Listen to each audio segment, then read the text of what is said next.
పాతాళములో క్షయమైపోవును. దేవుడు నన్ను చేర్చుకొనును. పాతాళ పొలములో నుండి ఆయన నా ప్రాణమును విమోచించును. ఒకడు ధనసంపన్నుడైనప్పుడు వారి ఇంట ఘనత విస్తరించినప్పుడు భయపడకుము. వాడు చనిపోయినప్పుడు ఏమీ కొనుపోడు. వారి ఘనత వారి వెంట దిగదు. నీకు నీవే మేలు చేసుకొంటివని మనుష్యులు నిన్ను స్తుతించినను. తన జీవిత కాలమున ఒకడు తన్ను పొగుడుకొనినను అతడు తన పితరుల తలమునకు చేరవలెను. వారు మరి అన్నడును వెలుగు చూడరు. ఘనత నుండి బుద్ధిహీనులైన వారు నశించి జంతువులను పోలి ఉన్నారు. చదివిన సహోదరుడికి యవనస్తుడికి వందనాలు. ప్రార్థన చేసుకుందాం. ఆశీర్వాదం మాషాలు వచ్చి ప్రార్థన చేయాలని కోరుతాం.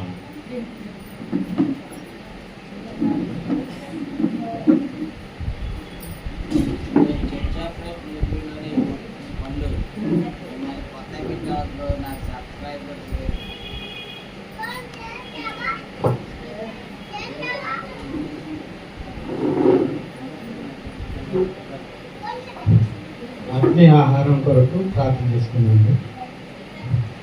పరిశుద్ధుడా, ప్రేమ గల తండ్రి, ఈ ఘనమైన నామాలకు స్తుతిస్తున్నాను. తండ్రి, ఈ రోజునైనా విశ్రాంతి దినము, ఆదివారమైనా ఇట్టి యొక్క భాగ్యము, నిన్ను ఆరాధించుకునేటువంటి భాగ్యము ఇక్కడున్న మా అందరికీ కలిగినది. అది ఎంతో గొప్ప మేలునని, ఇట్టి మేలు అందరి జనులు ఎందరో ఉన్నారు నేను. వారిని క్షమించి వారు కూడా ఈ యొక్క ప్రార్థనకు వచ్చే విధంగా మేము వాళ్ళకి సహకరించుతుంది. తండ్రి యొక్క సమయమును పాటించిన బిడ్డలు వాళ్ళు త్వరగా వచ్చేలా చేయమైనా ఈరోజు మాకు ఏర్పాటు చేయబడినటువంటి ఆత్మీయ ఆహారమునైనా మాకు చక్కగా అర్థం చేసుకునే విధముగా, మేము గ్రహించే విధముగా ఉండేలాగా మాకు ఆత్మీయ ఆహారాన్ని దయచేయమండి. ఈ యొక్క చిన్న ప్రార్థన మీ సన్నిధికి చేర్చుకున్నాను. మా ప్రభువును మీ ప్రియ కుమారుడైన యేసుక్రీస్తు ద్వారా అడిగి వేడుకొనుచున్నాము తండ్రి.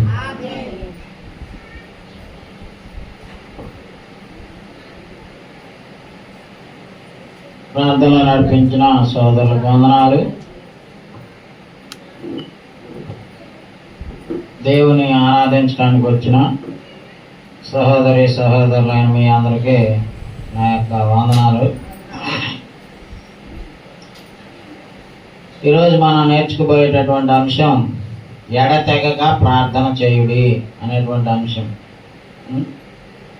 ఎడతెగక ప్రార్థన చేయాలి అంటే ప్రార్థన అనేటటువంటిది ఒక అలవాటుగా చేసుకొని అనునిత్యం ప్రార్థన చేయాలని దాని అర్థం అండి. మొదటి దశలోనికాయలు 5:17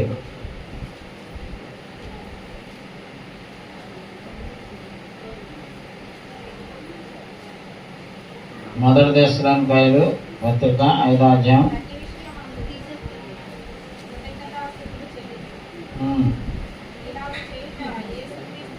16 ఎడతెగక ప్రార్థన చేయుడి. అదే మన అంశం పేరేంటి?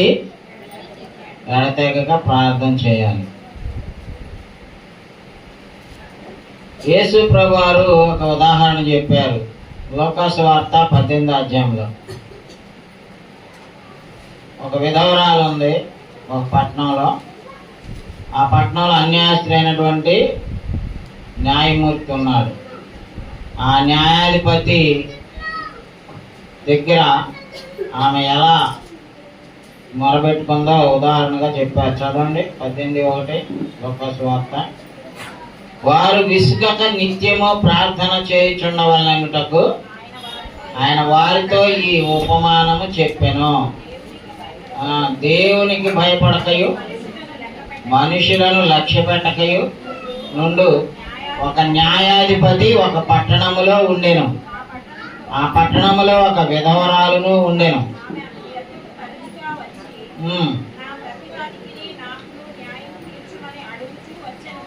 ఉమ్, అతడు కొంతకాలము ఒప్పకపోయినా ఉమ్, తరువాత అతడు నేను దేవునికి భయపడకయు ఉమ్, మనుషులను లక్ష్యపెట్టకయు ఉండినను ఉమ్. ఈ విధవరాలు నన్ను తొందర పెట్టుచున్నది కనుక ఈమె మాటి మాటికి వచ్చి పూజాడుకున్నప్పుడు ఆమెకు న్యాయం తీర్చునని తనలో తాను అనుకునేది. అది ఏమా ఒక విధవరాలు ఒక ఊళ్ళో ఉంది. ఒక న్యాయాధిపతి ఒక పట్టణంలో ఉన్నాడు.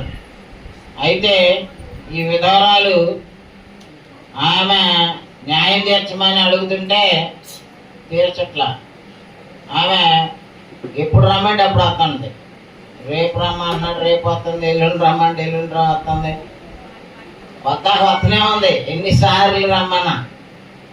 అప్పుడేం చేశాడంట, వీడు బాబోయ్ ఈ ముసలు వదిలేలాగా లేదని తీర్చేద్దామని చెప్పి న్యాయం తీర్చాడంట. అంటే దాని అర్థం ఏంటంటే యేసుప్రభు వారు ఎందుకు చెప్పారంటే ఉదాహరణ, విసుగక నిత్యము ప్రార్థన చేయుచుండాలని. ఏమా ఫస్టే 18:1 ఉంది. ఏమన్నాడు, వారు విసుగక నిత్యము ప్రార్థన చేయుచుండవలెననుటకు. అది సో మనం ఏం చేయాలి, నిత్యము ప్రార్థన చేయాలి, విసుక్కోకుండా. అంట మనం నిత్యము చేసే పనులు ఏంటండి, అనుదిన దినచర్యలు ఏంటి, అనుదినం మనం చేసే పనులు ఏంటమ్మా? పొద్దున లేస్తే బ్రష్ చేస్తాం, తింటాం, తలకాయ దూకుంటాం, పౌడర్లు రాసుకుంటాం, ఇంకేం చేస్తాం నిత్యం. అమ్మా డ్యూటీలు చేస్తాం, అన్నీ చేస్తాం. అందుకే ప్రార్థన అనేటటువంటిది ఒక హ్యాబిట్గా మారాలి, అది ఒక అలవాటుగా. అందుకే చెప్పాడు అనమాట, ఏడతెగక ప్రార్థన చేయుడి. మరి యేసు ప్రభువారు ప్రార్థన చేయమన్నారు. చూడండి మత్తయి సువార్త 6:9 కాబట్టి మీరు ఇలాగ ప్రార్థన చేయుడి, పరలోకమందున్న మా తండ్రి అని నీ నామం పరిశుద్ధపరచబడును గాక, నీ రాజ్యం వచ్చును గాక, నీ చిత్తము భూమి అందరూ నెరవేరును గాక, మా అనుదిన ఆహారము నేడు మాకు, మా రుణస్తులను మేము క్షమించి ఉన్న ప్రకారము క్షమించుము, మమ్మల్ని శోధనలోనికి తేక దృష్టి నుండి మమ్మను తప్పించుము. సో ఇలాంటి మాదిరిని యేసు ప్రభువారు నేర్పాడు. కాబట్టి మనం ప్రార్థన చేయాలి, పరలోకమందున్న తండ్రికి చేయాలి. అలాగే 7:7 కూడా ఏమంటున్నాడండి, ప్రార్థన చేయడానికి అది అడుగుడి మీకు ఇయ్యబడును, వెదకుడి మీకు దొరకును, తట్టుడి మీకు తీయబడును, అడుగు ప్రతివాడును పొందును, వెదకువానికి దొరుకును, తట్టువానికి తీయబడును. మీలో ఏ మనుషుడైనను తన కుమారుడు తను రొట్టెను అడిగిన ఎడల వానికి రాతినిచ్చునా, చేపను అడిగిన ఎడల పామునిచ్చునా? మీరు చెడ్డవారయ్యుండి మీ పిల్లలకు మంచి ఈవులనియ్యనెరిగి ఉండగా పరలోకమందున మీ తండ్రి తన్ను అడిగే వారికి అంతకంటే ఎంతో నిశ్చయముగా మంచి ఈవులనిచ్చినది. పరలోకమందున్న మన తండ్రి తను అడిగే వారికి ఎంతో శ్రేష్టమైన ఈవుల్ని ఇస్తాడంట. ఇస్తాడు. ఇవ్వాలంటే ఫస్ట్ ఏం చేయాలి మనం? అది అడగటం కూడా బద్ధకం అయితే పొందలేం. అడగటమే, ఆయన ఇష్టమైతే ఇస్తాడు, లేకపోతే లేదు. కానీ అడగాలి. అడుగుడి మీకు ఇవ్వబడును అన్నాడు, మరి తట్టుడి మీకు దొరుకును అన్నాడు అన్నమాట. అలాగే యేసు ప్రభువారు ప్రార్థనలు చేయటంలో మనకు ఒక గొప్ప ఉదాహరణ. లోకాసు వార్తలో చూడండి 3:21. అరే బయటికి వెళ్ళిన వాళ్ళు ఇక్కడ లోనకు రావద్దు, తిరగవద్దు. తిరిగితే మాత్రం శైలజ గారు అసలు పట్టించుకోవట్లేదు, ముందు కూర్చుంటాం, ఏమలాంటి ఆమె వెనకాల కూర్చోవాలి. మా అరుణ లాంటి వాడు కాదు, ఆమె ఏ ఊరిని ఏమో అనలేదు. అందుకే మీరు వెనక అక్కడ కూర్చుంటే తిరిగి కూడా తిరగకుండా ఉంటారు. తిరగకుండా ఇన్నోళ్ళన్నా ఎన్నండి. 3:21 ఏం చెప్తుంటే, ప్రజలందరూ బాప్తిస్మం పొందినప్పుడు యేసు కూడా బాప్తిస్మం పొంది ప్రార్థన చేయుచుండగా అన్నాడు. యేసు ప్రభువారు ఏం చేస్తున్నారమ్మా?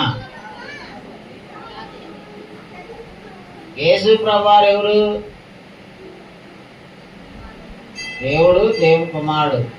భూలోకానికి వచ్చాడు కాబట్టి ఆయన దేవుని కుమారుడు. పరలోకంలో ఎవరున్నారు? తండ్రి అయిన దేవుడు ఉన్నాడు. తండ్రికి ఆయనకి నిత్యము కాంటాక్ట్ ఉంది. తండ్రి కుమారుడు విడిపోయింది ఎక్కడో తెలుసా? మన పాపాలన్నీ మోసుకొని శిలువ మీద వేలాడినప్పుడు ఒక్కసారేనండి.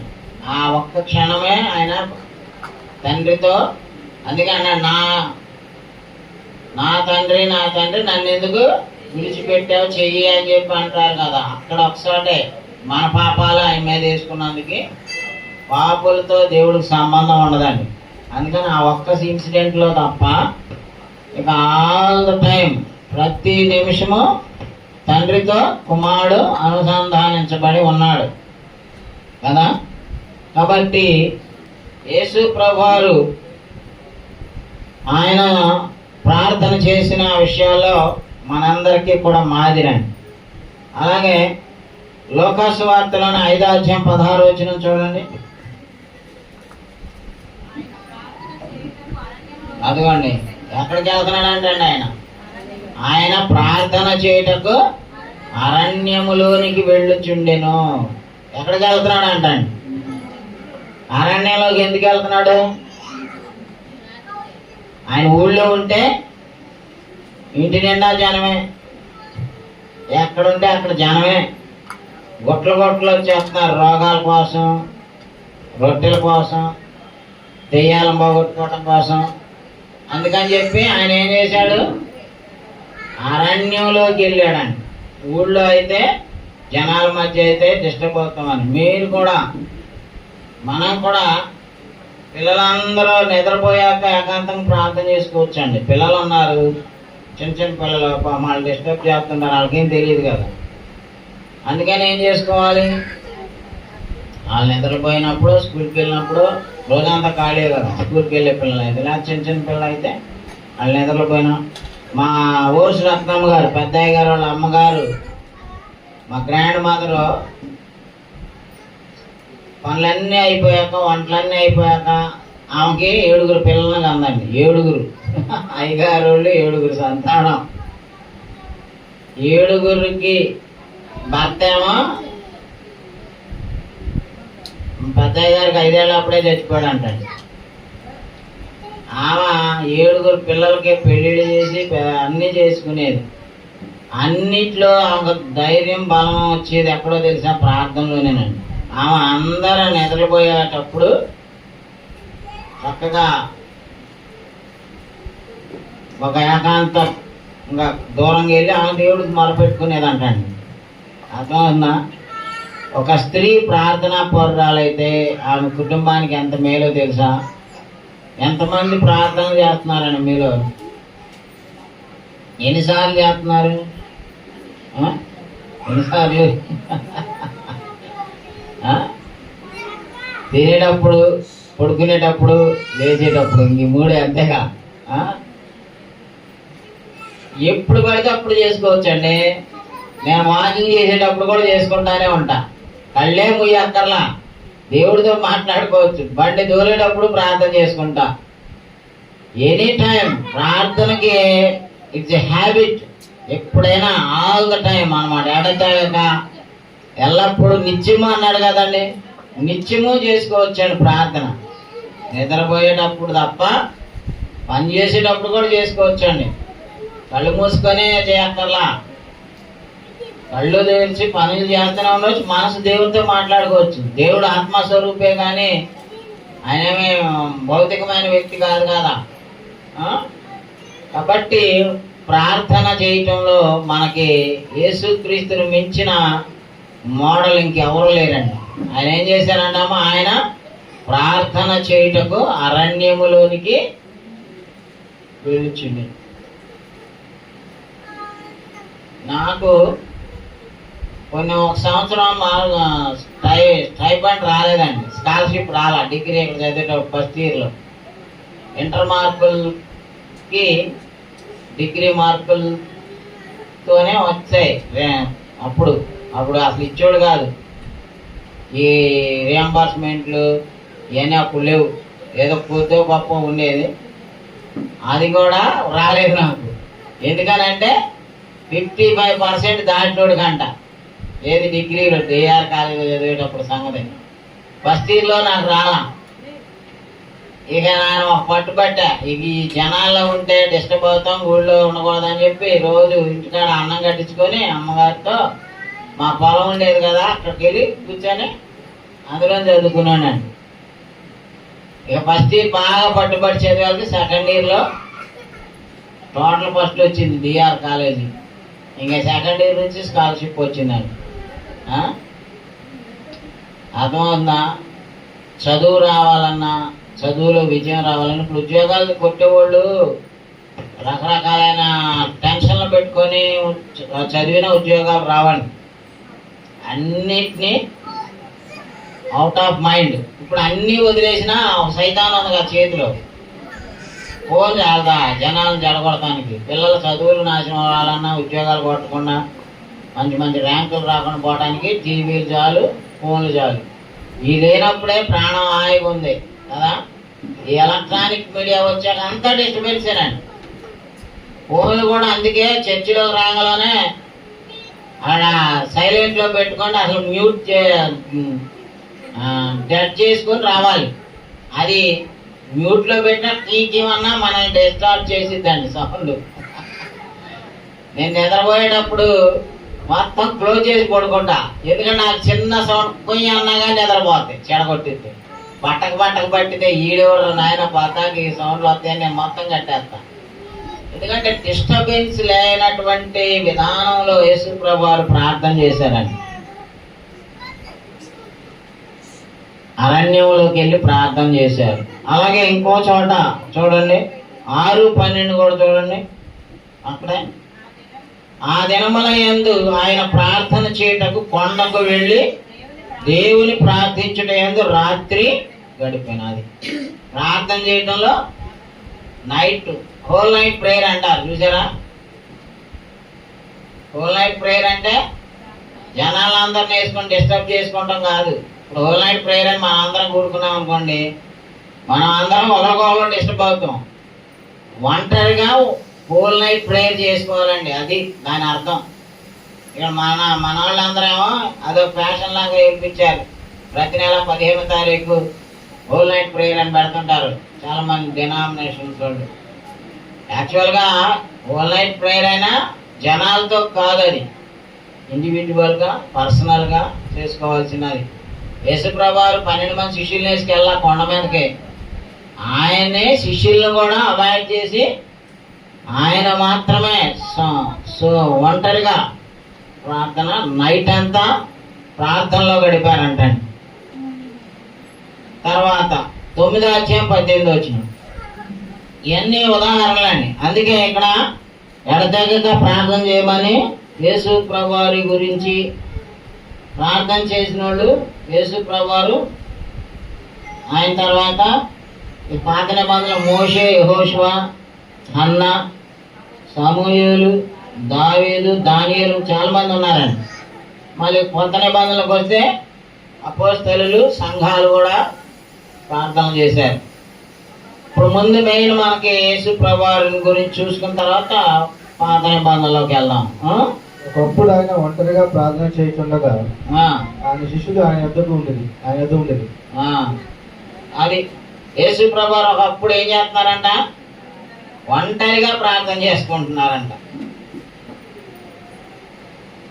ప్రార్థన మనం ఆళ్ళీళ్ళు వినాలని, గొప్పల కోసం ఆళ్ళ ముందు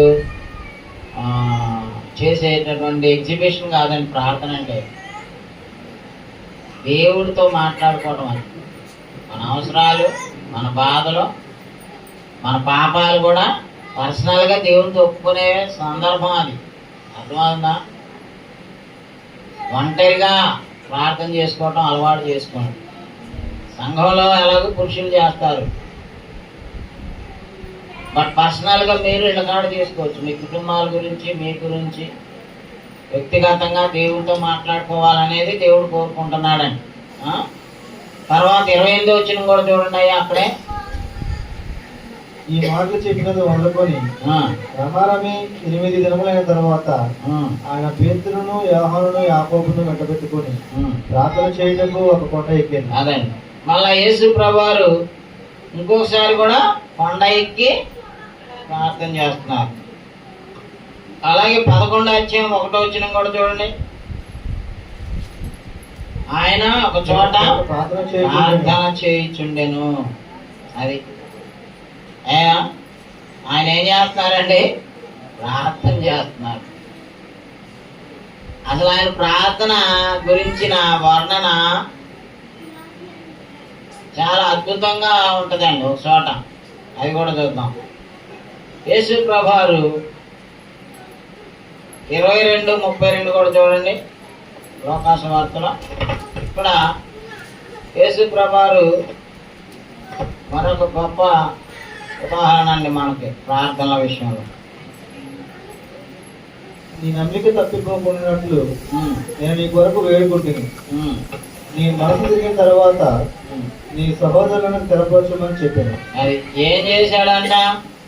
సాతానుడు అంట 31లో చెప్తున్నాడు పేతురుతో, సీమోను సీమోను, ఇదిగో సాతాను మిమ్మల్ని పట్టి గోధుమల వలె జల్లించుటకు మిమ్మల్ని కోరుకొనేను గాని నీ నమ్మిక తప్పిపోకుండానట్లు నేను నీ కొరకు వేడుకుంటున్నాను. అంటే ప్రార్థన చేశారు. ఎవరి కోసం? పేతురు కోసం. ఎందుకనంటే గోధుమలను జల్లెల్లో జల్లించినట్టుగా మనల్ని కూడా జల్లిస్తాడండి. ఎవరో మన ఫ్రెండా, మన శత్రువా? సాధారణ ఫ్రెండ్ లాగా నమ్మించి గొంతులు కోసే శత్రువాడు. అర్థమవుతుందా? మనల్ని ఫ్రెండ్ లాగా నమ్మిస్తాడు, చాలా తప్పులు చేపిస్తాడు, పాపం చేపిస్తాడు, వ్యభిచారం చేపిస్తాడు, తాగుడు బానిసలు చేస్తాడు, చుట్ట బీడి ఇంకా ఇవన్నీ మత్తు పదార్థాలకు బానిసలు చేస్తాడు, అబద్ధాలకు బానిసలు చేస్తాడు, మోసానికి. సో లోపల ఉన్న పాపాలన్నింటినీ వాడు ఎవరి రూపంలో వచ్చి మనల్ని మోసం చేస్తాడు? ఫ్రెండ్స్ రూపంలో వస్తాడండి. మన స్నేహితుల రూపంలో వస్తాడు సాతానుడు. ఆడు సైతానుడు అంటే ఆడి మాట వినం కదా. ఆడు మనల్ని మోసం చేస్తానికి మన క్లోజ్ ఫ్రెండ్స్ రూపంలోనే వస్తాడండి. సో సాతానుడు ఎవరినైనా జల్లిస్తాడు. జల్లించాడా లేదా? దావీదును జల్లించాడు. అయిపోయిందా లేదా ఆయన జ్ఞాపకం? సంసోను అయిపోయింది. సాతానుడు నిన్ను నన్ను కూడా వదలడు, ఎవరినైనా జల్లిస్తాడు. జల్లించి చక్కగా ఆడి బొట్టులో వేసుకుంటాడు. సో మనం సాతానుకి దొరకకుండా ఉండటానికి మనకున్న ఏకైక ఆయుధం ఏంటమ్మా? ప్రార్థన అండి. ప్రార్థన చేయడానికి ఎప్పుడైనా మీ బ్యాలెన్స్ అయిపోయిందని చెప్పుద్దా ఫోన్ చెప్పింది. 28 రోజులు అయిపోగానే ఇంకా 2 రోజుల్లో గడువు తీరుతుంది, వేసుకోండి, రీఛార్జ్ చేసుకోండి అన్నది. డబ్బులు లేకపోతే ఫోనే మాట్లాడదు. కానీ మనం ప్రార్థన చేయడానికి మన ఆయన బిల్లు కట్టాలా? ఫ్రీ. ఎవరితో మాట్లాడుకునేది? భూమి ఆకాశములను సృజించిన దేవునితో మాట్లాడుకునేది. కాబట్టి ప్రార్థన చేయటం అనేటటువంటిది ఒక అలవాటుగా మార్చుకోండి. యేసు ప్రభువారు మళ్ళా ఏం చెప్పాడు? 39 నుంచి చదవండి. అక్కడ 22:39 నుంచి. ఆ తర్వాత ఆయన బయలుదేరి తన వాడుక చొప్పున ఒలివల కొండకు వెళ్ళగా శిష్యులను ఆయన వెంట వెళ్ళిరి. ఆ చోటు చేరి ఆయన వారితో మీరు శోధనలో ప్రవేశించకున్నట్లు ప్రార్థన చేయడం చెప్పి. అది యేసు ప్రభువారు ఏం చెప్తారమ్మా మనకి? మనం శోధనలలో ప్రవేశించకుండా ఉండాలంటే ఏం చేసుకుంటా ఉండాలి? ప్రార్థన చేసుకుంటా ఉండాలండి. పనులు చేసి వస్తాం, అలసిపోతాం, ప్రార్థన చేయటానికి ఓపిక ఉండదు. కానీ అది సైతాన్ మనల్ని శోధించే టైం అవుతుంది. మన ఏ సిచ్యుయేషన్లో ఉన్నా సరే ప్రార్థన అనేటువంటిది ఆపదలో ఉన్నప్పుడు చేసే ప్రార్థన కాదండి, అన్ని సమయాల్లోనూ ప్రార్థన చేయాలండి. అందుకే అన్నాడు, మీరు శోధనలో ప్రవేశించకుండానట్లు ప్రార్థన చేయడని చెప్పి వారి యొద్ద నుండి రాతి వేత దూరము వెళ్ళి మోకాళ్ళుని. యేసు ప్రభు వారు ప్రార్థన ఎలా చేస్తున్నారమ్మా? మోకాళ్ళుని ప్రార్థన చేస్తారు. తర్వాత అయితే సాగిలు పడి ప్రార్థన చేశారండి. ఆయన అంత ప్రార్థన చేసిన ఎందుకో తెలుసా? మళ్ళా 46లో కూడా అదే మాట చెప్తున్నారు, మీరు ఎందుకు నిద్రించుచున్నారు? శోధనలో ప్రవేశించకుండానట్లు లేచి ప్రార్థన చేయడని చెప్తున్నారు. ప్రార్థన చేయాలి. ప్రార్థన చేయటమే రాదు చాలా మందికి. ప్రార్థన చేసుకుంటూ వచ్చామా మీరు? చాలా మందికి వచ్చా? నేర్చుకోండి, చేసుకోండి. మీరు మా కోసం కాదు ప్రార్థన, ఆళ్ళనాలు ఏళ్ళనాలని కాదండి, మీరు మీ దేవునితో మాట్లాడుకోవాలి. మీరందరూ వ్యక్తిగతంగా మన పరలోక తండ్రితో ఎవరికాళ్ళు మాట్లాడుకోవచ్చండి. అర్థమవుతుందమ్మా? కాబట్టి ప్రార్థన చేయాలి, లేకపోతే శోధనలో మనల్ని జయిస్తాయి. ప్రార్థనలో మనకు బలం ఉంటే శోధనలను మనం జయించగలుగుతాం.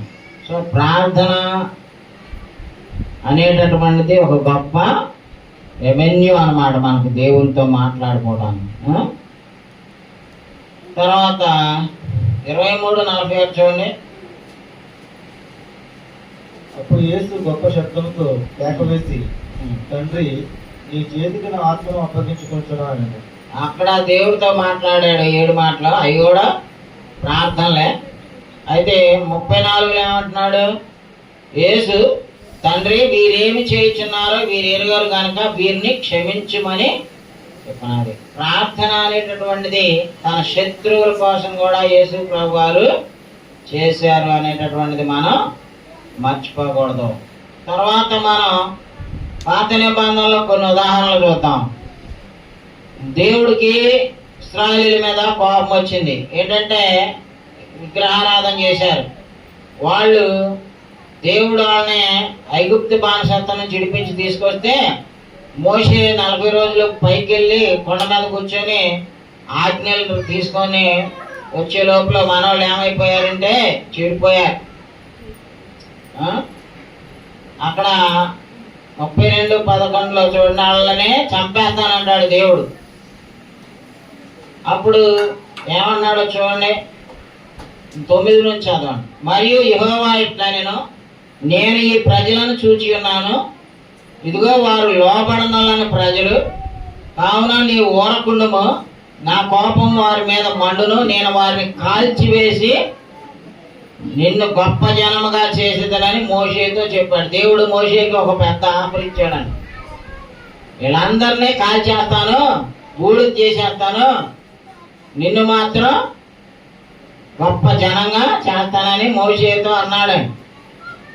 మరి మోషే సరే మంచిదేలే, నన్ను చేస్తానన్నా కదా, ఆడిపోతే పోయారు అలా, వాళ్ళందరి కోసం పోరాడాడండి మోషే దేవుడి దగ్గర ప్రార్థన చేస్తున్నాడు. చూడండి 11 మోషే తన దేవుడైన యెహోవాను బతిమాలుకొని ఏం చేశాడంటండి? దేవుడిని ఏం చేయాలి? మనకి ఏదన్నా ఒక అవసరం రావాలి, ఒక ఆపద వచ్చింది, ఒక అవసరం ఉంది, ఒక బాధ ఉంది, ఒక శోధన ఉంది, ఒక వేదన ఉంది. అలాంటి సమయాల్లో మనం ఏం చేయాలి? బతిమాలుకోవాలి. ఎవరన్నా మా మనుషులు బతిలాడుకుంటే ఏం ప్రయోజనం? మనుషులు మనల్ని చులకంగా చూస్తారు.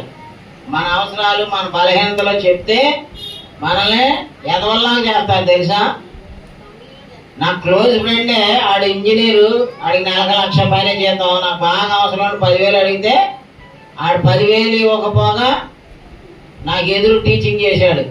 అరే ఎందుకురా మరి దేవుడా అని ప్రార్థన చేస్తావు, ఆ సేవ వదిలేసి ఉద్యోగం చేసుకోవచ్చుగా, నన్ను అడుగుతావేంటి, నాకంటే నువ్వే తెలివైనడు కాదు, నీకే ఉద్యోగం వచ్చేదిరా అని బుద్ధి చెప్పాడని. ఏమా మన స్నేహితుడని మనం అడిగితే మనకేం చెప్తారు? అవసరానికి ఉపయోగపడకపోగా మనకి రివర్స్ ఎటాకిస్తారు. నువ్వు బతిమాలాల్సింది ఎవరినే? మనిషిని కాదు, ఎవరిని నమ్మ మాకు.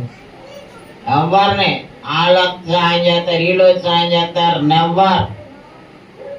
ఎవరిని తోడబుట్టిన వాళ్ళు కూడా మనం నమ్మడానికి లేదు. నమ్మమని చెప్పట్లా, మనల్ని మనమే బలపరుచుకోవాలి, మనకు మనమే దేవుడికి మొదలుపెట్టుకోవాలండి. ఆయన ఎవరికి మొదలుపెడుతున్నాడు? మోషే దేవుని బతిమాలుకున్నాడండి.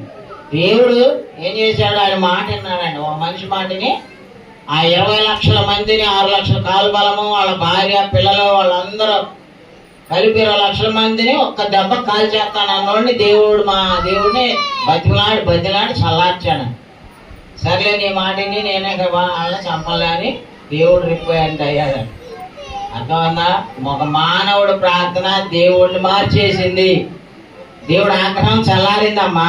చంపుతానన్నోడల్లా సంతాపడి చంపలేను అంటున్నాడు. చూడండి, మోషే తన దేవుడని యెహోవాను బ్రతిమాలుకొని, యెహోవా నీవు మహాశక్తి వలన బాహుబలము వలన ఐగుప్తు దేశముల నుండి రప్పించిన నీ ప్రజల మీద నీ కోపము మండనేలా అని చెప్పి ఇంకా చాలా విషయాలు ప్రార్థన చేసి ప్రార్థనలో ఆయనకి దేవుడిని కన్విన్స్ చేశాడండి. నువ్వు వాళ్ళని చంపితే ఐగుప్తీయులు నిన్ను మీద నిందమవుతారు, వాళ్ళని ఆ కనాన్ దేశం చేసే మధ్యలో చంపేశాడు అంటారు. దేవా అదే దేవుడినే మెస్మరైజ్ చేస్తున్నాడండి. దేవుడినే మార్చేశాడు. ఇలా మాటలు చెప్పేసరికి ఆయన ఆ కోపం అంతా చల్లారిపోయి, సరే నువ్వు చెప్పినట్టుగా నేను వాళ్ళని నాశనం చేయను అని చెప్పి. సో ప్రార్థన అంటే అలా ఉండాలండి. ప్రార్థన అంటే మనం ఏదో నోటు 2 ముక్కలు అనేసి ప్రార్థన చేస్తే జవాబు వచ్చేస్తాను అనుకోవటానికి లేదండి. అలాగే యెహోషువ, మనం యెహోవా నీ నామం ఎంతో బలమైందని పాటలో పాడతాం కదండి. మోషే ప్రార్థించగా మన్నాను కురిపించి, యెహోషువ ప్రార్థించగా సూర్య చంద్రుల్ని ఆపేసాడు. అదిగో చూడండి, యెహోషువ గ్రంథం 10వ అధ్యాయం 12వ వచనం. కాబట్టి ప్రార్థన చేసిన వారు వీరు గొప్ప విజయాలను దేవుడు వారికి ఇచ్చాడు. వాళ్ళ మాటిని, వాళ్ళ అవసరాలు తీర్చాడు, వాళ్ళకి సహాయం చేశాడని. యెహోవా ఇశ్రాయేలు అమోరీయులను అప్పగించినందున ఇశ్రాయేలీయులు విచుండగా యెహోవాకు ప్రార్థన చేశాడు. అదండి, యెహోషువ ఎవరికి ప్రార్థన చేశాడంటమ్మా? అది మన దేవుడికి మనం ప్రార్థన చేసుకోవాలి. ఏమని ప్రార్థన చేశాడు? సూర్యుడా గిబియోనులో నిలువుము, చంద్రుడా నీవు అయ్యాలోను లోయలో నిలువుము, జల్లు తమ శత్రువుల మీద పగదీర్చుకున్న వరకు సూర్యుడు నిలిచెను, చంద్రుడు ఆగెను అన్నమాట యాషారు గ్రంథంలో రాయబడినది కదా. సూర్యుడు ఆకాశ మధ్యంలో నిలిచి ఒక 4 ఏళ్ల అస్తమింప త్వరపడలేదు. యెహోవా ఒక నరుని మనవి విన్న ఆ దినము వంటి దినము దానికి ముందే గాని దానికి తర్వాతనే గాని ఉండలేదు. నాడు యెహోవా ఇశ్రాయేలుల పక్షముగా యుద్ధము చేశాను. చూసారమ్మా, ఒక రోజల్లా ఏం జరిగిందంటమ్మా? ఒక మనిషి మాటిని దేవుడు ఏం చేశాడు? యెహోషువ ప్రార్థించగా సూర్య చంద్రుల, అది సూర్య చంద్రులు కూడా ఆపేసే శక్తి ఎవరికి ఉంది? మన దేవునికి శక్తి ఉంది. దేవుని కదిలించే శక్తి ప్రార్థనకు ఉంది. అది ప్రార్థన. ఇప్పుడు దేవునితో మనం మాట్లాడుకునేది ప్రార్థన, దేవుడు మనతో మాట్లాడేది వాక్యం. సో వాక్యము దేవుడు చెప్పినప్పుడు దాన్ని మనం శ్రద్ధగా విని ఆ ప్రకారంగా నడుచుకుంటే ఆయన మన ప్రార్థనకి వింటాడండి. యెహోషువ ప్రార్థన విన్నాడు. ఆ తర్వాత ఏలియా చూడండి, ఏలియా ఎలాంటి ప్రార్థన చేశాడో. 1 రాజులు 18:32 అండి. 1 రాజులు 18:32.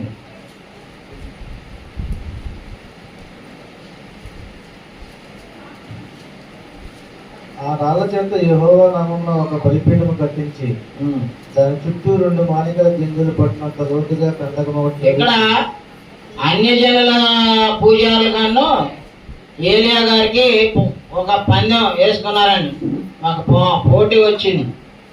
అప్పుడు పొద్దు నుంచి పొద్దుగోకిందాక వాళ్ళు ఎన్నో చేశారు, వాళ్ళకి జవాబు రాలేదు. వాళ్ళు ఉంటే కదా విగ్రహాల్లో దేవుడు ఉండడు, అవి బొమ్మలే. వాళ్ళు ఏం చేసినా అది ఎన్ని వందల కోట్లు, 200 కేజీలు 200 కోట్లు లేపేశారంట. భక్తులు విరాళాలు ఎత్తంటే వీళ్ళేమో చక్కగా జలసాలు చేస్తున్నారంట. సో వెండి బంగారాలు ఎన్ని పెట్టి ఎన్ని చేయించినా అది బొమ్మే కాబట్టి అటు సమాధానం ఇచ్చే కెపాసిటీ లేదు. కానీ యెహోవా దేవుడు ఏం చేశాడండి? 36వ వచనం చూడండి. అస్తమయ నైవేద్యం అర్పించు సమయమున ప్రవక్తయగు ఏలియా దగ్గరకు వచ్చి ఎలాగ ప్రార్థన చేశాను, యెహోవా, అబ్రహాము, ఇస్సాకు, ఇశ్రాయేలు దేవా, ఇశ్రాయేలీల మధ్య నీవు దేవుడువై ఉన్నావనియు నేను నీ సేవకుడనై ఉన్నాననియు ఈ కార్యములనియు నీ సెలవు చేత చేసిననియు ఈ దినమున కనపరచుము. యెహోవా, నా ప్రార్థన ఆలకించుము. యెహోవా నీవే దేవుడువై ఉన్నావనియు నీవు వారి హృదయములను నీ తట్టుకు తిరగజేయదు అనియు ఈ జనులకు తెలియనట్లుగా నా ప్రార్థన అంగీకరించుము. అతడు ఇలాగన ప్రార్థన చేయుచుండగా యెహోవా అగ్ని దిగి దహన బలి పశువును, కట్టెలను, రాళ్లను, బుగ్గిని దహించి కందకమందున్న నీళ్లను ఆరిపోజేసింది. అంతట జనులందరూ అది చూచి సాగిలపడి యెహోవాయే దేవుడు, యెహోవాయే దేవుడు అని ఏమా ఈ మన ఏలియా గారి ప్రార్థన అంట ఇంకా పైకి వెళ్ళాల. అది ప్రార్థన చేస్తుండగానే ఏం జరిగింది? ఇమ్మీడియట్గా ఆయన ప్రార్థన ఇంకా చేస్తూనే ఉన్నాడు, ఇంకా ముగించలు ఆమెనని కూడా అలా ప్రార్థన చేస్తుండగానే జవాబు వచ్చేసింది. అది ప్రార్థన చేయడంలో అంత బ్లెస్సింగ్ ఉంది కాబట్టి ప్రార్థనను మీరు ఎప్పుడు కూడా నిర్లక్ష్యం చేయొద్దు. దానియేలు గారు ప్రార్థన చేశాడు. దానియేలుకి సమాధానం వచ్చిందా రాలేదా? 6వ అధ్యాయం 10వ వచనం చూడండి. దానియేలు గ్రంథం. దానియేలుని ప్రార్థన చేస్తున్నాడని చెప్పి ప్రార్థన చేయకుండా చేయాలని, లేకపోతే ప్రార్థన చేస్తే దీన్ని అడ్డు తొలగించుకోవచ్చని 101 సంస్థానాల మీద ఉన్న ప్రధానులు దీని మీద కుట్ర చేశారు. అయినా కానీ ఈయన ఏం చేశాడు చూడండి. 6:10 చదవండి.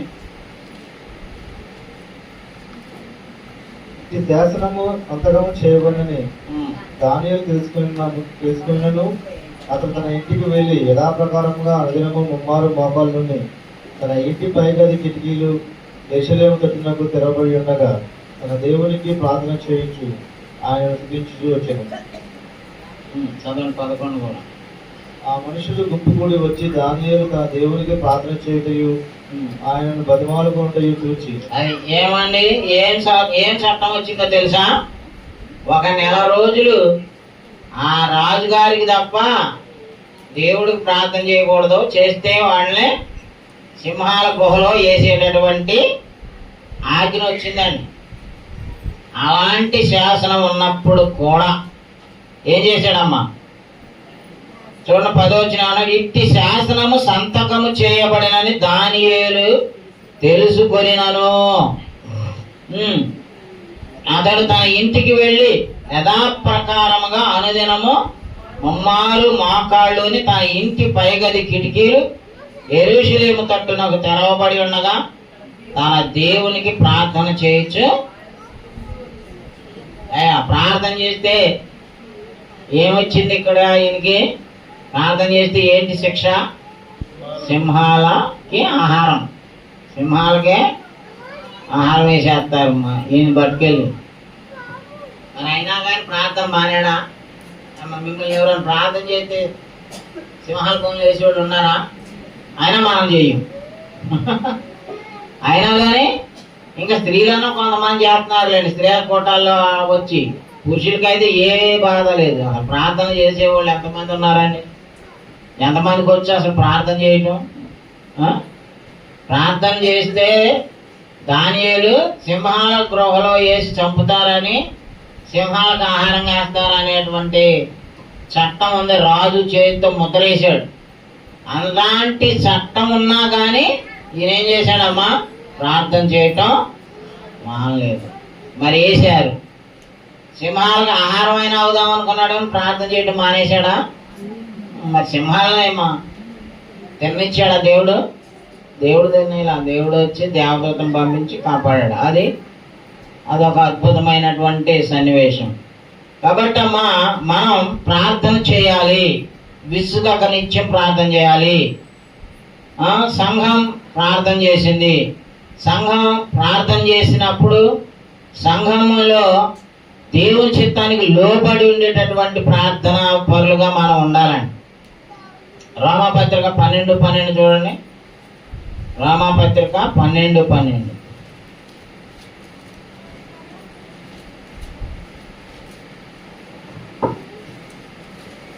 నిరీక్షణ గలవారే సంతోషించుచు, శ్రమయందు ఓర్పు గలవారై, ప్రార్థన యందు పట్టుదల కలిగి. అదండి, ఎలాంటి ప్రార్థన చేయాలండి మనం?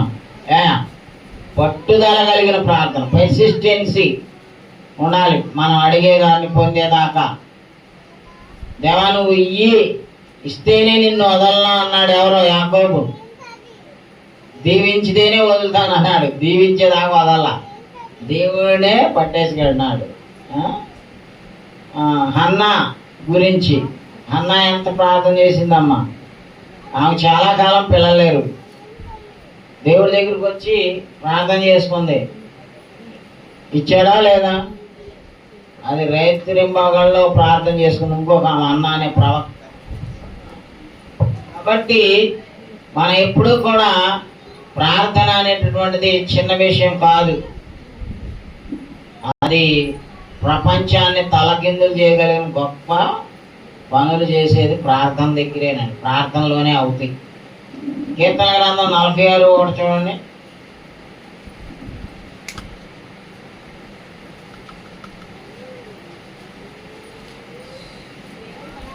దేవుడు మనకు ఆశ్రయమును దుర్గమై ఉన్నాడు.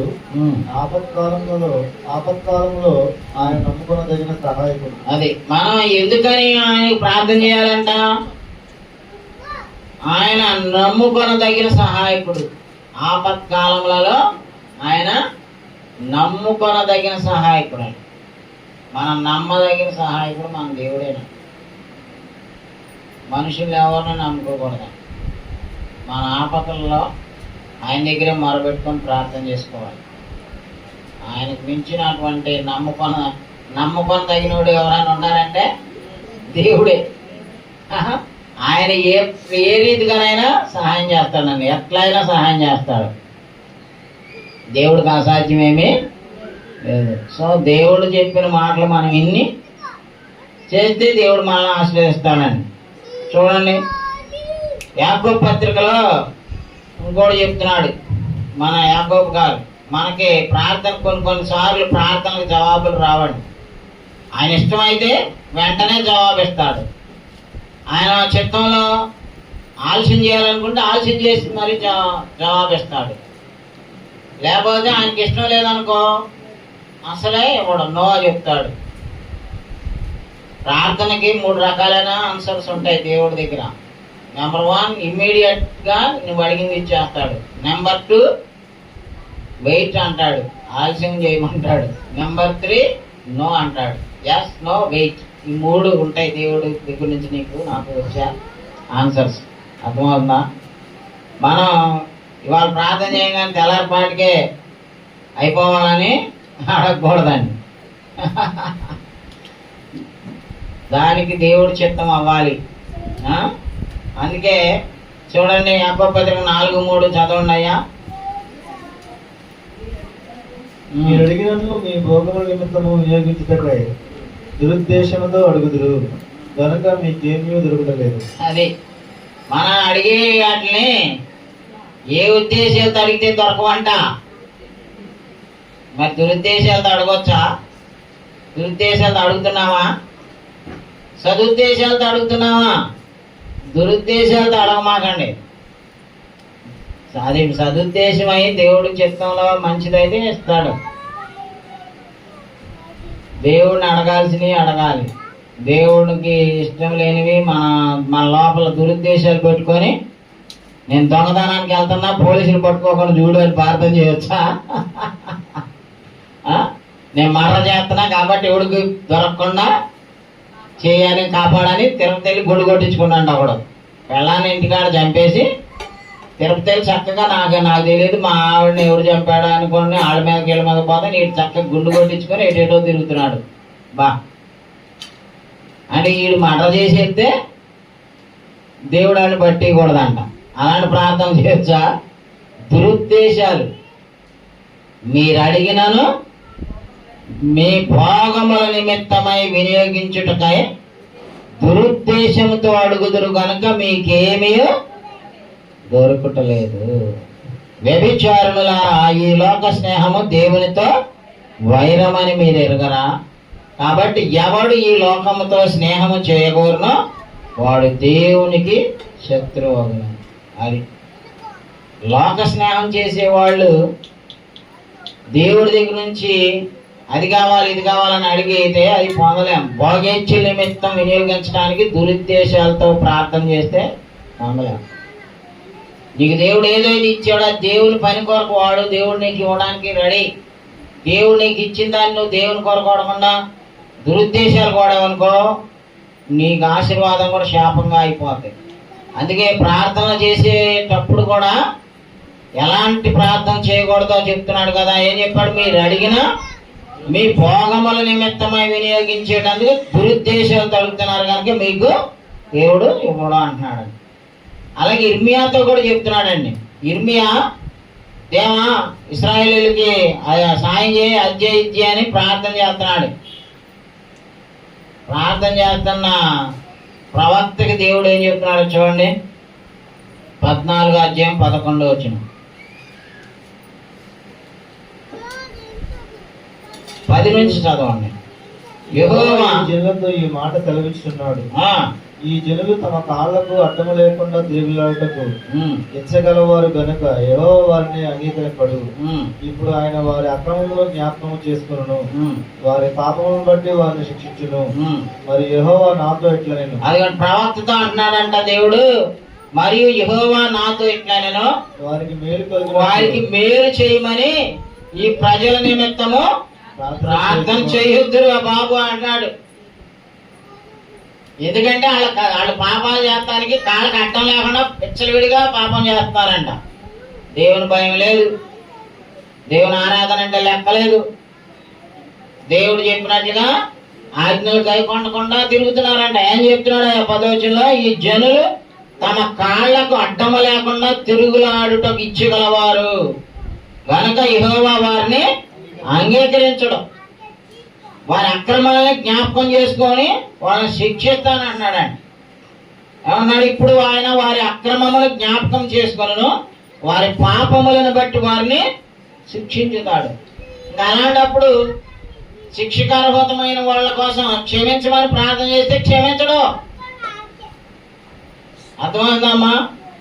ముందు మన బిహేవియర్, మన క్యారెక్టర్, మన నడవడిక మంచిదై ఉంటేనే దేవుడికి మనం ప్రార్థన చేసినా కాపాడతాడు, సహాయం చేస్తాడు. వారి పాపములను బట్టి వారిని శిక్షించును అంటున్నాడండి.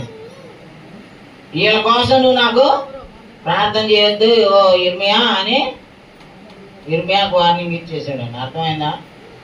ఇప్పుడు ఎంత గొప్పోళ్ళమైనా దీవించు దీవించు అని నేను ప్రార్థన చేసి దీవెనలు రావండి.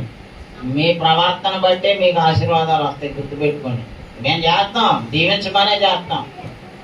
కానీ మీ యొక్క క్రియలు, మీ ప్రవర్తన, మీ భక్తి దేవుని మీద ఆధారపడటం, దేవుడు చెప్పినట్లుగా లోబడటం లేదనుకో, దేవుడు చెప్పినట్లుగా వినకపోతే దేవుడు ఆశీర్వాదాలు ఇస్తాడా? తల్లిదండ్రులకి చెప్పిన మాట ఇన్నోడికి తల్లిదండ్రులు ఆశీర్వదిస్తారు. ఇప్పుడు నేను ఒకసారి ఇంటర్ అయిపోయింది, మంచి మార్కులు వచ్చి నేను విజయవాడలో SRR కాలేజీలో అప్లై చేశాను, ఇక్కడ DR కాలేజీలో అప్లై చేశాను. SRR కాలేజీలో నేను నా ఫ్రెండ్, ఇప్పుడు ఇందాక చెప్పా కదా ఇంజనీర్ అయ్యాడు, ఆడి నేను ఇద్దరు క్లోజ్ ఫ్రెండ్స్, ఇద్దరం అప్లై చేశా. ఆడు విజయవాడలో జాయిన్ అయ్యాడు, నేను కూడా జాయిన్ అయ్యా. నా సర్టిఫికెట్లను అక్కడ ఇచ్చేసా. డిఆర్లో కూడా వచ్చింది సీటు. 1984లో సంగతి అది. ఇంటికి వచ్చా, నేను విజయవాడలో చదువుతానని పెద్దయ్య గారితో పెద్ద గొడవ పెట్టుకున్నా. మళ్ళీ ఆయన ఏం చెప్పాడు, అరే బాబు అక్కడ విజయవాడలో ఉండాలంటే రూమ్ చదవాలి, రూము ఆడికంటే ఆడి పెద్ద వాళ్ళ అన్నయ్య వాళ్ళు మామిడికాయ వ్యాపారం చేస్తారండి, వాళ్ళ దగ్గర పూలకు డబ్బు ఉందరా, వాళ్ళు రూమ్లో పెడతారు, డబ్బులు పెడతారు, నేను పెట్టలేను, నా ఆదాయం ఏంది, నేను ఏదో సొంతాల మీద బతుకుతున్నా, నా వల్ల కాదని చెప్పాడండి. ఈయన వెంటనే మళ్ళీ నెక్స్ట్ డే వెళ్ళి ఆడి కోసం నేను అక్కడ ఉన్నాను అనుకో, నా తల్లిదండ్రులు శ్రమ పడాలి, నాకు రిస్క్, రేపొద్దు పద్దానికి వాళ్ళని అడుక్కోవాలి కదా. మరి ఇవన్నీ ఆలోచించి నేనేం చేశానంటే అక్కడ టీసీలు సర్టిఫికెట్స్ అని ఇచ్చేసాను కదా, మళ్ళీ వాళ్ళకి వెళ్ళి రిక్వెస్ట్ చెప్పి తీసేసుకున్నాను. ఎందుకంటే ఎస్ఆర్ఆర్ కాలేజీలో సీట్ దొరకదండి, అది పెద్ద కాలేజ్, అది అక్కడ సీట్ దొరకడమే గొప్ప విషయం. కానీ నేను అది వదులుకొని వచ్చి మళ్ళీ ఇక్కడ డిఆర్లో జాయిన్ అయ్యా. నేను డిఆర్లో జాయిన్ అయ్యేందుకు దేవుడు నాకు మేలు చేశాడా లేదా? డిఆర్లో జాయిన్ అయ్యా. ఫస్ట్ ఇయర్ ఆశీర్వాదం అన్నయ్యతో వాళ్ళ రూల్ ఉండేవాడు, ఆయన అన్నం వండి పెట్టాడు మాకు. తర్వాత ఆయన డిగ్రీ అయిపోయింది, వెళ్ళిపోయాడు. ఇంక నేను వండుకోవటం కుదరదు, తినటం కుదరదు, అక్కడ వండుకోనిది ఏంటంటే రోగాలు వస్తున్నాయి. కొన్నాళ్ళేమో డైలీ సర్వీస్ చేశా, ఇంక లాభం లేదురా బాబు అని చెప్పి పెద్దయ్య గారు వాళ్ళే ఫ్యామిలీ తీసుకొని నూజివీడు వచ్చారండి. ఇక్కడ అద్దెళ్ళల్లో ఉండి సేవ చేశారు. ఇప్పుడు నేను తల్లిదండ్రుల మాటిని నూజివీడులో జాయిన్ అవ్వబట్టే నాకు ఈ సంఘం, మీలాంటి మంచి సంఘస్థులు దొరికారు, మీకు వందనాలండి. నేను సేవ చేయడానికి నాకు సంఘం, నేను దేవుని రాజ్యంలో ఉండడానికి ఒక గొప్ప ఆశీర్వాదం దేని బట్టి దొరికింది. నాకు నా ఫ్రెండ్స్, నాకు విజయవాడ కాలేజీ, పెద్ద కాలేజీ అక్కడ బాగుందని నేను అదే మూర్ఖంగా వెళ్ళాను అనుకో, నాకు ఈ ఆశీర్వాదాలు వచ్చాయా? లేదు. తల్లిదండ్రుల మాట వినబట్టే నేను వాళ్ళ ధన్యుడినయ్యా, మీకు సేవకుడినయ్యా, దేవునికి దాసుడినయ్యానని. అర్థమవుతుందా? కాబట్టి దేవుడు ఎవరి మాటలు వింటాడు? ఆయన మాటలు విన్న వాళ్ళ మాట ఆయన వింటాడండి. ఆయనకు వ్యతిరేకంగా నడుచుకునే వాళ్ళ గురించి ప్రార్థన చేసినా ఆయన ప్రార్థన, నువ్వు నాకు చేయొద్దు, వాళ్ళ గురించి నో డోంట్ టాక్ అంటున్నాడు. ఇర్మియా గారిని తెలుసా? ఇంకో చోట కూడా చెప్తున్నాడండి ఇర్మియాతో, 11:14 చూడండి. ఇర్మియాతో ఇంకో చోట కూడా చెప్తున్నాడు, ప్రార్థన చేస్తుంటే నువ్వు ఆడి ప్రవర్తన నాకు నచ్చలేదురా బాబు, నువ్వేంటి ఆయన జీవించమని ప్రార్థన చేస్తావు, నిన్ను కూడా తిడతాడు, నన్ను తిడతాడు. మన కుటుంబ సభ్యులైనా సరే వాళ్ళకి ఆశీర్వాదించమని నేను ప్రార్థన చేసి ఆశీర్వాదాలు వచ్చి పడవండి. ఈవెన్ నా కొడుకైనా నా మనవడైనా ఎవరైనా సరే వాళ్ళ ప్రవర్తన దేవుడికి నచ్చపోతే దేవుడు వాళ్ళని ఆశీర్వదించడు. నా రికమెండేషన్ నీ రికమెండేషన్ పనిచేస్తుంది అనుకుంటున్నారా? వాళ్ళ క్యారెక్టర్, వాళ్ళ వర్క్స్, వాళ్ళ బిహేవియర్, వాళ్ళ మనస్తత్వం, మాటలు అన్నీ ఎవరు చూస్తారండి? ఎస్, ఆయనే చూస్తాడు, ఆయనే ఇష్టమైతే ఇస్తాడు, లేకపోతే లేదు. కాబట్టి ఇర్మియాతో ఏమంటున్నాడు చూడండి, 11:14. కాబట్టి నీవు ఈ ప్రజల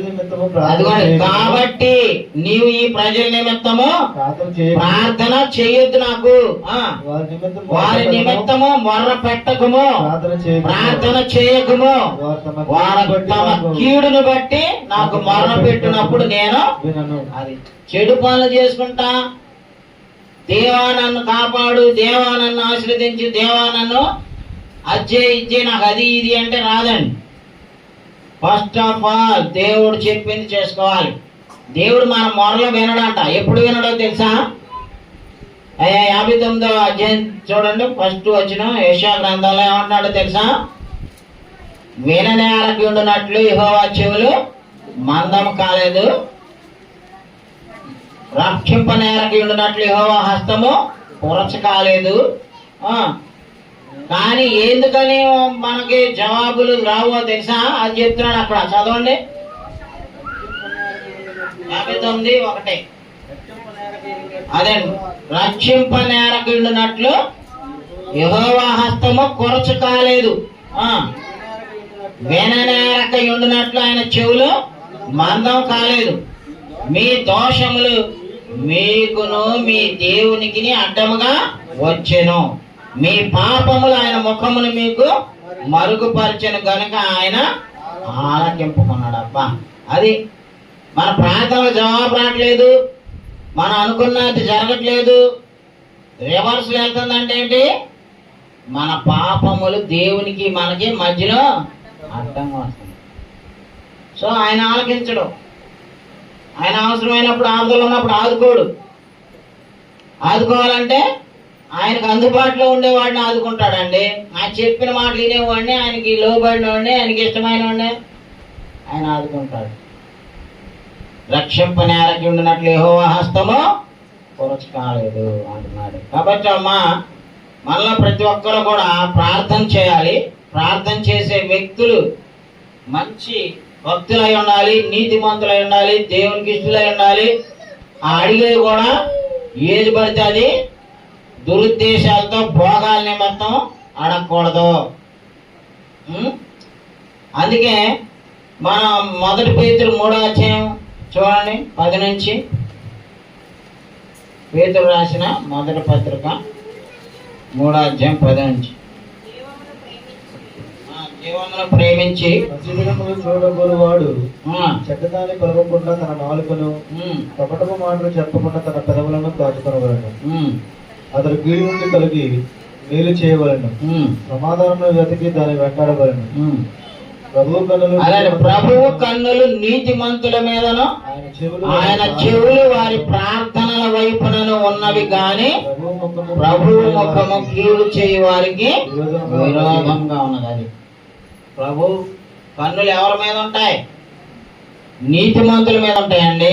ప్రభు చెవులు వారి ప్రార్థనల వైపు ఉంటాయి. కానీ ఎవరి ప్రార్థనలో ఎవరి ముఖం దేవుడు చూడంటే చెడ్డ పనులు చేసే వాళ్ళకి దేవుడు విరోధంగా ఉంటాడు. అర్థమవుతుందండి? మరి మనం దేవుడికి విరోధంగా ఉందామా, దేవుడికి ఇష్టలుగా ఉందామా? దేవుడికి ఇష్టలుగా ఉండాలి, దేవుడు చెప్పినట్లుగా ఉండాలి, చేయాలి. అప్పుడే సమాధానం అండి. అందుకే 1 యోహాను 5:14 చూడండి. 1 యోహాను పత్రిక 5వ అధ్యాయం 14 వచనం.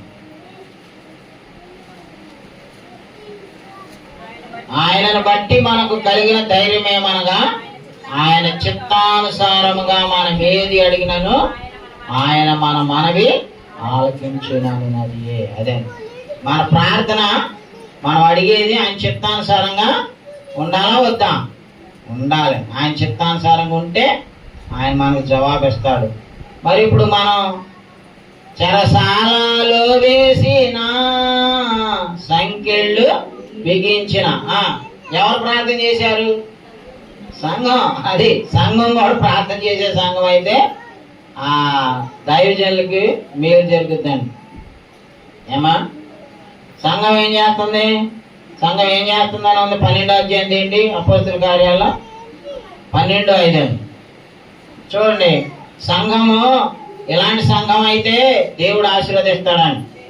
సంఘం సోమవారపోతు సంఘం, భక్తి లేని సంఘం, ప్రార్థన లేని సంఘాలు అయితే దేవుడు ఏ సహాయం చేయడండి. మీ ప్రార్థన సహాయాలతోనే నాకు బయటికి వెళ్ళి సువార్త పని చేయగలుగుతున్నామండి. బయట మీటింగులు పెట్టగలుగుతున్నాం, బయట సువార్థికులకి సహాయం చేయగలుగుతున్నాం. బుక్స్ ఏమైనా సరే చాలా మందికి ఉచితంగా ఇస్తున్నామండి.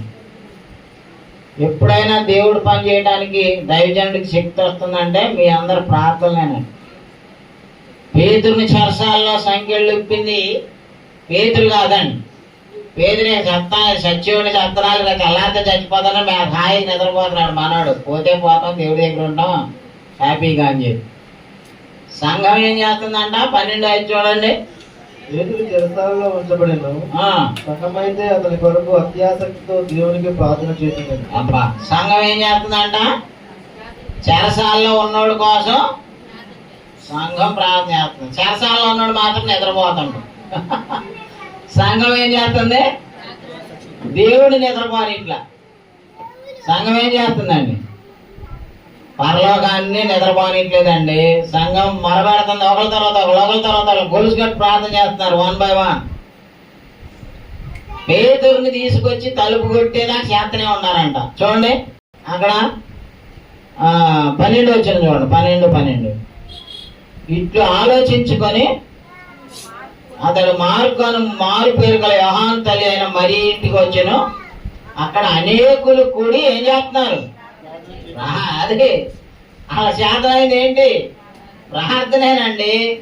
వాళ్ళందరూ కత్తులు కట్టాలు తీసుకెళ్ళి జైలు మీద దాడి చేసి పేతుర్ని ఇడిపించుకురాలా, బాంబులు వేసో లేకపోతే యుద్ధం చేసి పోలీసులు చంపో, తలాలు బాగుంటారా పోలీసు జరసాలే. ఏమా 16 మంది సైనికులు చుట్టూరా కాపలా ఉన్నారంట. 4 చతుష్టయాల సైనికులు 16 మంది మధ్యలో కాపలా. జైలు అంటే అంత భయంకరంగా ఉంటాయి, అంత ఈజీగా వస్తారా మనుషులు? అన్ని తలుపులు, అన్ని గేట్లు నాటంతరం అయ్యి వచ్చేస్తున్నాయి అంట. దేవదూత వస్తుంటే నాటంతరం అయ్యి తెలుసుకుంటున్నాయి అంట గేట్లు. మరి ఇవన్నీ ఎవరు చేయించారు? వాళ్ళు కేవలం అక్కడ ఉండి ప్రార్థన చేస్తున్నారండి. అందరం కూడుకొని ప్రార్థన చేస్తూనే ఉన్నారు. వాళ్ళు దైవజనుడు పేతురు గారు అపోస్తలుడు జలసాలో ఉన్నాడు అని చెప్పి తీసుకొచ్చిందా లేదా? ఎవరు తీసుకొచ్చారు? ఎవరిని కదిలి ఎవరు చేశారా? పరలోకాన్ని దేవుణ్ణి కదిలించి ప్రార్థన ఎవరు చేశారండి? సంఘం. ఎస్, మనకున్న ఒకే ఒక ఆయుధం సంఘమే. మీరు అందరూ సరిగ్గా ప్రార్థన చేయట్లేదండి, అందుకే రేకుల షెడ్లో పడి కొట్టుకోండి. మీరు అందరూ వస్తున్నారు పోతున్నారు, ఇంకే అయిపోయింది. అందుకే దీనికి ఏం చేసుకోలేకపోతున్నాం. ఎవరు దగ్గర డబ్బులున్నా వాళ్ళు సొంతంగా ఎవడు పని ఆడు చేసుకున్నారు, ఎవడు స్వలాభం కోసం ఎవడ సెల్ఫ్ పనులు చూసుకుంటున్నారు. కానీ దేవుడు పని ఎవడు చేస్తున్నాడు? ఎవడు మన మాట వింటారా? నా పిల్లలే నా మాట వింటలేదు. ఆ డబ్బులుంటే వాళ్ళ ఇష్టం వచ్చినట్టు చేస్తున్నారు. మిమ్మల్ని ఏం చేస్తాను నేను? కాబట్టి మనం అందరం కూడా ప్రార్థన చేస్తే మనసులు కూడా దేవుడే మారుస్తాడని. ప్రార్థన చేస్తేనే అది జరిగిందండి. ఇశ్రాయేలు దేవాలయం కట్టుకోవడానికి పరిసత్వంలో ఉన్నవాళ్ళు దేవుడికి మొరబెట్టుకున్నాడు. ఎజ్రా గ్రంథం, నెహెమ్యా గ్రంథం చదువుకోండి. వాళ్ళు మా దేవునికి మేము మొరబెట్టగా మా యొక్క యజమాని అయిన రాజు మనసుని త్రిప్పాడు, మాకు మా మీద దయగలిగి మాకు సహాయం చేశాడని చెప్తారు వాళ్ళు. సో ప్రార్థన ద్వారా మనం ఇన్ని ఆసక్తి గల హృదయ విషయాలు ఉన్నాయి. మరి ప్రార్థనకి కొన్నిసార్లు దైవజనులే సమాధానం పొందలేకపోయారు. పౌలు గారు ఉదాహరణ చూడండి, ముగించుకుందాం. 12వ అధ్యాయం 7వ వచనం, 2 కొరింథీ. పౌలు గారికి కూడా నో చెప్పాడండి దేవుడు. నాకు కలిగిన ప్రత్యక్షతలు బహు విశేషముగా ఉన్నందున నేను అత్యధికంగా హెచ్చిపోకుండా నిమిత్తము నాకు శరీరంలో ఒక ముళ్ళు నేను అత్యధికంగా హెచ్చిపోకుండా నిమిత్తము నన్ను నలగగొట్టుటకు సాతాను యొక్క దూతగా ఉంచబడెను. అది నా యొద్ద నుండి తొలగిపోవాలని దాని విషయమై నమ్మారు ప్రభువును వేడుకుంటుని. అందుకు నా కృప నీకు చాలును, బలహీనత యందు నా శక్తి సంపూర్ణమగుచున్నదని ఆయన నాతో చెప్పాను.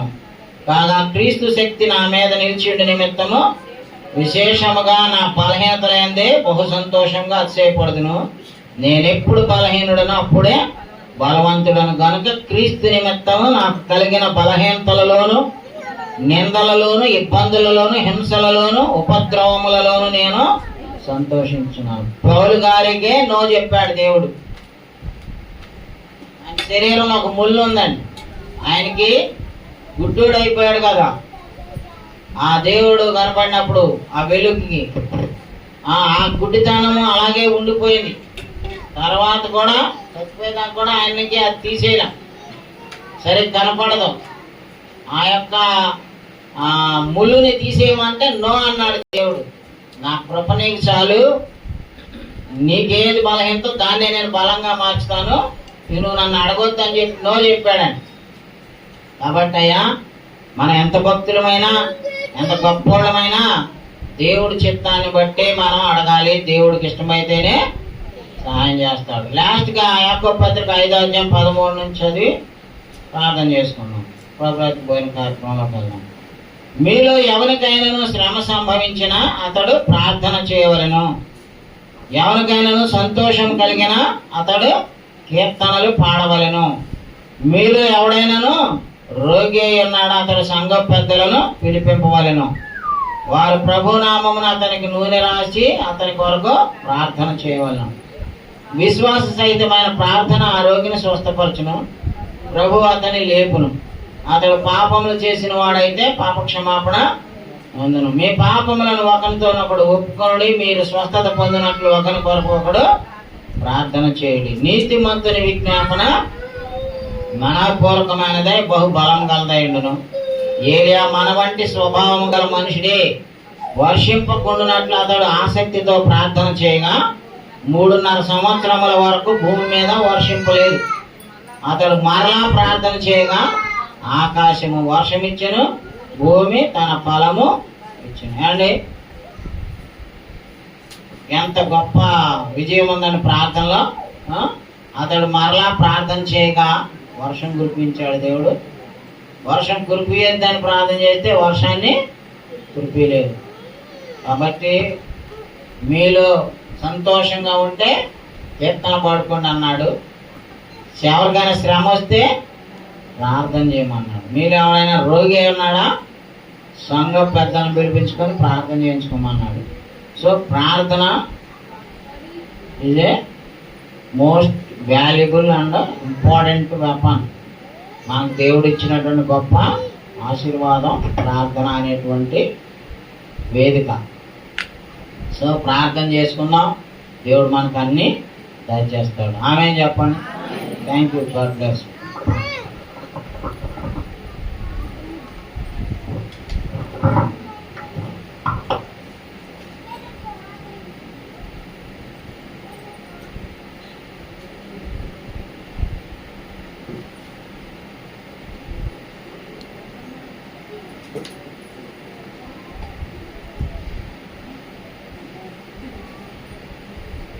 కూడి వచ్చిన పరిశుద్ధులందరికీ ప్రభు యేసుక్రీస్తునామమున అందరికీ వందనాలండి. ఇంతవరకు మన సహోదరులు పరిశుద్ధ లేఖనాల్లో వచ్చి ప్రార్థన అనేటువంటి మంచి విషయాన్ని గురించి చెప్పినారు. మనం జీవించడానికి ఆహారము, నీళ్లు ఎంత అవసరమో మన జీవింపబడాలంటే దానికి కూడా ప్రార్థన, వాక్యము అనేవి రెండు కూడా నిత్య అవసరం అన్నమాట.